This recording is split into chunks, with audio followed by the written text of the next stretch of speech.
নমস্কার, সকলকে English learning চ্যানেলে স্বাগত। আজকের ভিডিওতে আমরা আলোচনা করব প্রিপোজিশন কাকে বলে এবং প্রিপোজিশনের ব্যবহার নিয়ে। দেখো, একটা ভিডিওতে সব প্রিপোজিশনের ব্যবহার নিয়ে ডিটেলসে আলোচনা করা যাবে না, তাহলে ভিডিওটা ঘন্টার পর ঘন্টা হয়ে যাবে। তাই আমরা পার্ট বাই পার্ট প্রতিদিন 2-3টে করে প্রিপোজিশনের ব্যবহার নিয়ে ডিটেলসে আলোচনা করব এবং এত ডিটেলস আলোচনা করব যে তোমাদের একাডেমিক লাইফ বা যখন তোমরা চাকরি সংক্রান্ত কোনো পরীক্ষা দেবে সেখানেতেও তোমাদের কিন্তু এই ভিডিওটা দেখলেই যথেষ্ট বা এনাফ। তাই তোমরা ভিডিওটা স্কিপ না করে অবশ্যই প্রথম থেকে শেষ অবধি দেখবে। আর যারা চ্যানেলটা প্রথম দেখছো বা চ্যানেলটা এখনও সাবস্ক্রাইব করোনি, তারা অবশ্যই চ্যানেলটা সাবস্ক্রাইব করে পাশে থাকা বেল বাটনটা প্রেস করবে, যাতে পরের ভিডিওগুলো আপলোড করার সাথে সাথে তোমাদের কাছে নোটিফিকেশান পৌঁছে যায়। দেখো, প্রথমে জানবো প্রিপোজিশন কাকে বলে। যদিও আমি অলরেডি পার্টস অফ স্পিচের উপর আলাদা ভিডিও আপলোড করেছি, সেখানে বলেছি প্রিপোজিশন কাকে বলে, তবুও প্রথমে আমরা জেনে নেবো প্রিপোজিশন কাকে বলে। যে ওয়ার্ড নাউন বা প্রোনাউনের আগে বসে সংযোগ স্থাপন করে বাক্যের অন্যান্য ওয়ার্ডের সাথে একটা সম্পর্ক স্থাপন করে তাকে বলা হয় প্রিপোজিশন। আবার বলছি, যে ওয়ার্ড নাউন বা প্রোনাউনের আগে বসে বাক্যের অন্যান্য ওয়ার্ডের সাথে একটা যোগসূত্র বা সম্পর্ক স্থাপন করে তাকে বলা হয় প্রিপোজিশন। যেমন at, above, about, on, in, by, অনেক প্রিপোজিশন আছে। আমরা প্রত্যেকটা প্রিপোজিশনের ব্যবহার নিয়ে ডিটেলস আলোচনা করব, চেষ্টা করব অ্যালফাবেটিক্যালি শিখে যাবার। দেখো, প্রথমে আলোচনা করব অ্যাবাভ। অ্যাবাভ প্রিপোজিশনটা কোথায় বসে। দেখো, আমি তোমাদের 1-2-3টে করে যতগুলো ম্যাক্সিমাম ব্যবহার হয় অ্যাবাবের, মানে প্রত্যেকটা প্রিপোজিশনেরই দেখিয়ে যাব এক্সাম্পল দিয়ে, তোমরা ভালো করে ফলো করতে থাকবে। দেখো, অ্যাবাবের প্রথম যেটা ব্যবহার এবং যেটা সবথেকে ইম্পর্টেন্ট ব্যবহার, সেটা হচ্ছে অ্যাট আ হায়ার পয়েন্ট। কোনো উঁচু জায়গা বোঝাতে বা উপরে বোঝাতে আমরা অ্যাবাব ইউজ করি। যেমন ধরো বললাম, the sun is above our head. কি বললাম? দেখো, the sun is above our head. সূর্যটা আমাদের মাথার উপরে। তাহলে যখন অনেক উঁচু বোঝাবো বা অনেক উপরে বোঝাবো, সেক্ষেত্রে আমরা অ্যাবাভ প্রিপোজিশনটাকে ইউজ করব। বা ধরো আর একটা এক্সাম্পল দিচ্ছি, the birds are flying above clouds. কি বললাম? দেখো, দ্য বার্ডস আর ফ্লাইং, পাখিরা উড়ছে অ্যাবাভ ক্লাউডস, মেঘের ওপরে। তাহলে এখানেও দেখো, মেঘের ওপরে, মেঘটা অনেক উপরে আছে, তারও উপরে পাখিরা উড়ছে। তাহলে যখন অনেক উপরে বোঝাবো অ্যাট এ হায়ার পয়েন্ট, সেক্ষেত্রে আমরা অ্যাবাভ প্রিপোজিশনটা ইউজ করব। দ্বিতীয় যে ব্যবহারটা, সেটা হচ্ছে মোর দেন, মানে বেশি বোঝাতে। যেমন ধরো, the cost of the house is above 30 lakh. কি বললাম? দেখো, the cost of the house, বাড়িটার মূল্য, ইজ অ্যাবাভ 30 লাখ, 30 লাখের বেশি। দেখো, এই 30 লাখের বেশি, মোর দেন বোঝাতে আমরা অ্যাবাভ প্রিপোজিশনটা ইউজ করলাম। আর একটা এক্সাম্পল দিচ্ছি, সাহেব ইজ অ্যাবাভ 40। কি বললাম? দেখো, সাহেব ইজ অ্যাবাভ 40, মানে সাহেবের বয়স হয় 40-এর বেশি। অ্যাবাভ 40, 40-র বেশি। তাহলে এই মোর দেন বোঝানোর জন্য আমরা অ্যাবাভ প্রিপোজিশনটাকে ইউজ করে থাকি। অ্যাবাবের তৃতীয় ব্যবহার হচ্ছে বিয়ন্ড ক্যাপাসিটি, তার সাধ্যের বাইরে, এটা বোঝাতে আমরা অ্যাবাভ ইউজ করি। এবার বলছি বিয়ন্ড ক্যাপাসিটি, আমার যোগ্যতা বা আমার সাধ্যের বাইরে বোঝাতে আমরা অ্যাবাভ ব্যবহার করব। যেমন ধরো বললাম, the grapes are above the reach of the fox। কি বললাম? দেখো, the grapes are above the reach of the fox, আঙুরগুলো শেয়ালের যে নাগাল তার বাইরে। তাহলে নাগালের বাইরে, বিয়ন্ড ক্যাপাসিটি, তার যে ক্ষমতা যোগ্যতা তার বাইরে, সেটা বোঝাতে দেখো আমরা অ্যাবাভ ইউজ করলাম। বা ধরো বললাম, she lives above her means. কি বললাম? সি লিভস অ্যাবাভ হার মিনস, সে জীবনযাপন করে যেটা সামর্থ্য, সে সামর্থ্যের বাইরে গিয়ে জীবনযাপন করে, সেই জন্য সি লিভস অ্যাবাভ হার মিনস, সে তার সামর্থ্যের বাইরে জীবনযাপন করে। তাহলে এখানে তো দেখো, আমরা সামর্থ্যের বাইরে, বিয়ন্ড ক্যাপাসিটি বোঝাতে আমরা অ্যাবাভ প্রিপোজিশনটাকে ইউজ করলাম। এবার দেখো, 4 নম্বর পয়েন্টটা কি আছে? Mention previously. যেটা আমরা অলরেডি বা ইতিমধ্যেই উল্লেখ করেছি কোনো ঘটনা বা কোনো জিনিস, সেটা বোঝাতে আমরা অ্যাবাভ প্রিপোজিশনটা ইউজ করি। আবার বলছি, কোনো একটা জিনিস বা কোনো একটা ঘটনা যেটা আমরা অলরেডি উল্লেখ করে থাকি, প্রিভিয়াসলি মেনশনড, সেটা বোঝাতে আমরা অ্যাবাভ প্রিপোজিশনটা ইউজ করে থাকি। যেমন ধরো, টেল মি অ্যাবাউট দ্য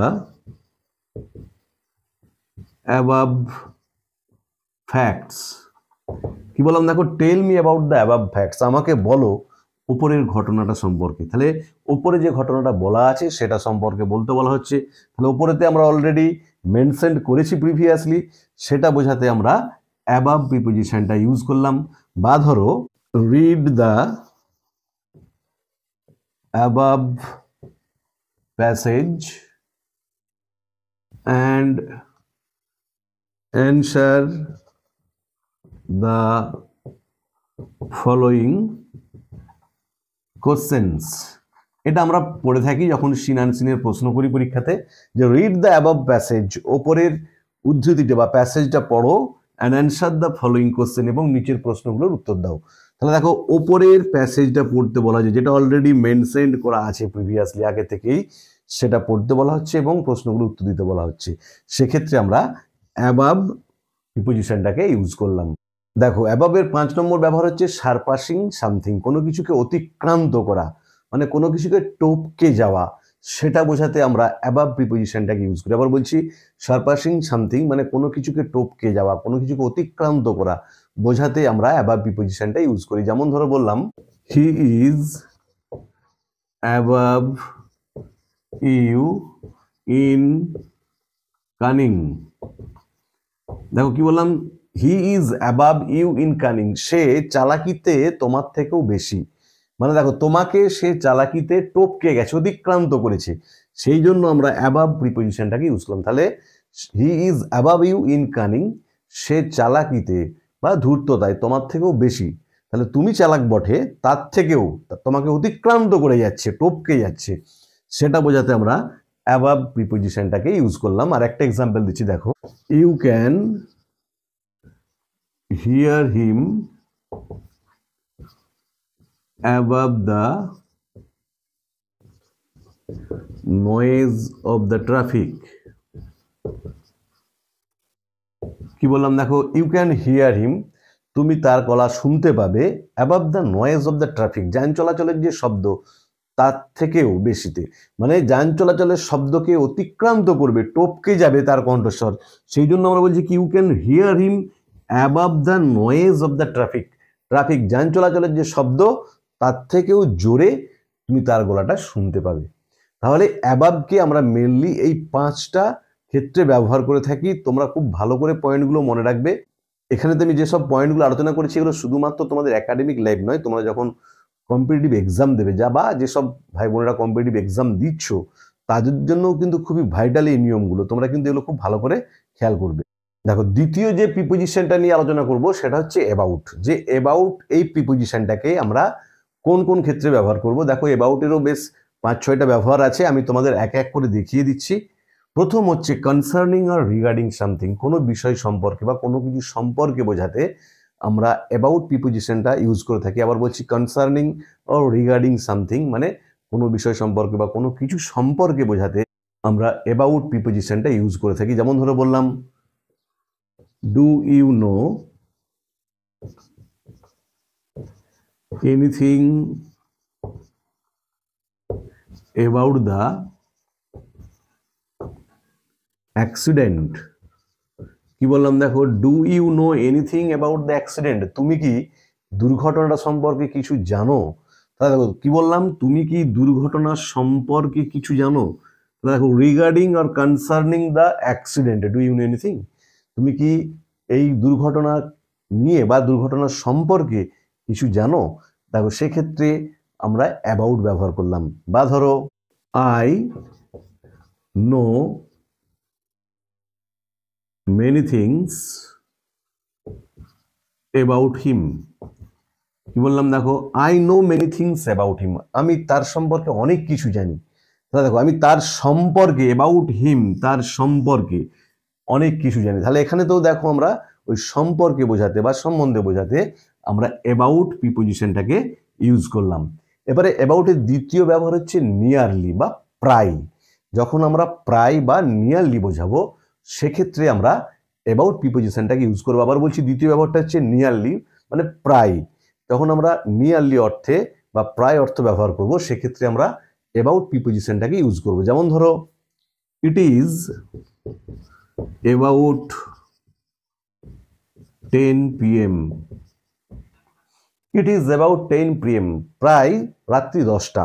তাহলে দেখো এখানেতে আমরা প্রায় রাত্রি 10টা বোঝাচ্ছি। যখন যে প্রায় রাত্রি 10টা 10 PM বলেছি তখন আমরা অ্যাবাউট প্রিপজিশনটাকে ইউজ করলাম যে it is about 10 PM।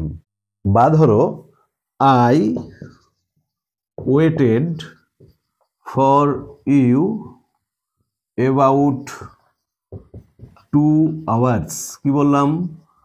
I waited for you about 2 hours। আমি তোমার জন্য প্রায় 2 ঘন্টা অপেক্ষা করেছিলাম। দেখো কি বললাম? আমি তোমার জন্য প্রায় 2 ঘন্টা অপেক্ষা করেছিলাম। তাহলে নিয়ারলি 2 hours, এখানে তো নিয়ারলি 10 PM। তাহলে প্রায় বোঝাচ্ছি যখন আমরা, সেক্ষেত্রে দেখো অ্যাবাউট প্রিপজিশনটাকে ইউজ করছি। দেখো অ্যাবাউটের 3 নম্বর ব্যবহার হচ্ছে অন দ্য পয়েন্ট অফ বা গোয়িং টু স্টার্ট। কোনো একটা জিনিস শুরু হতে যাচ্ছে বোঝাতে আমরা অ্যাবাউট প্রিপজিশনটাকে ইউজ করি। আবার বলছি অন দ্য পয়েন্ট অফ বা গোয়িং টু স্টার্ট, কোনো একটা জিনিস, কোনো একটা ঘটনা বা কোনো কিছু শুরু হতে চলেছে বোঝাতে আমরা অ্যাবাউট প্রিপজিশনটাকে ইউজ করে থাকি। যেমন ধরো the movie is about to start. কি বললাম? The movie is about to start. মুভিটা শুরু হতে চলেছে, মানে অল্পক্ষণের মধ্যেই মুভিটা শুরু হয়ে যাবে। তাহলে দেখো অন দ্য পয়েন্ট অফ বা গোয়িং টু স্টার্ট বোঝাতে আমরা অ্যাবাউট প্রিপজিশনটাকে ইউজ করলাম। আর একটা এক্সাম্পল দিচ্ছি, দেখো he is about to go to office. তাহলে কি বললাম? He is about to go to office. Say office যেতে রওনা দিচ্ছে। তাহলে দেখো অ্যাবাউট টু গো মানে যাত্রা শুরু করতে চলেছে, to go to office, office যাওয়ার জন্য। তাহলে যখন একটা অন দ্য পয়েন্ট অফ বা গোয়িং টু স্টার্ট সামথিং বা বিগিন সামথিং, সেক্ষেত্রে দেখো আমরা অ্যাবাউট প্রিপজিশনটাকে ইউজ করলাম। 4 নম্বর হচ্ছে কি in the area of or around, আশপাশ বা কোনো একটা এলাকা বোঝাতে আমরা অ্যাবাউট প্রিপজিশনটাকে ইউজ করি। এবার বলছি in the area of or around, একটা এলাকা বা আশপাশ অঞ্চলটাকে বোঝাতে আমরা অ্যাবাউট প্রিপজিশনটাকে ইউজ করি। যেমন ধরো 1 নম্বরে he is somewhere about the college. কি বললাম? He is somewhere about the college. সে কলেজের আশেপাশেই কোথাও আছে। তাহলে যে ইন দ্য এরিয়া অফ, কলেজের যে এরিয়া বা অ্যারাউন্ড পাশাপাশি, সেটা বোঝাতে দেখো আমরা অ্যাবাউট প্রিপজিশনটাকে ইউজ করেছি। বা ধরো একটা এক্সাম্পল দিচ্ছি, be aware of pickpockets about the railway ticket counter। কি বললাম? দেখো বি অ্যাওয়্যার অফ পিকপকেটস, পকেটমারি থেকে সাবধান থাকবে, about the railway ticket counter, রেলের যে টিকিট কাউন্টার থাকে তার আশপাশ অঞ্চলে। যে রেলের টিকিট কাউন্টারের পাশাপাশি জায়গাগুলোতে বেশি পকেট চুরি হয় বা পকেট মার হয়, তাই বলা হচ্ছে বি অ্যাওয়্যার অফ পিকপকেটস, পকেট মার থেকে সাবধান থাকবে, about the railway ticket counter বা রেলওয়ে টিকিট যে স্টেশনের যে কাউন্টারগুলো থাকে সেখানেতে। তাহলে এখানেও দেখো in the area of or around বোঝাতে আমরা অ্যাবাউট প্রিপজিশনটাকে ইউজ করলাম।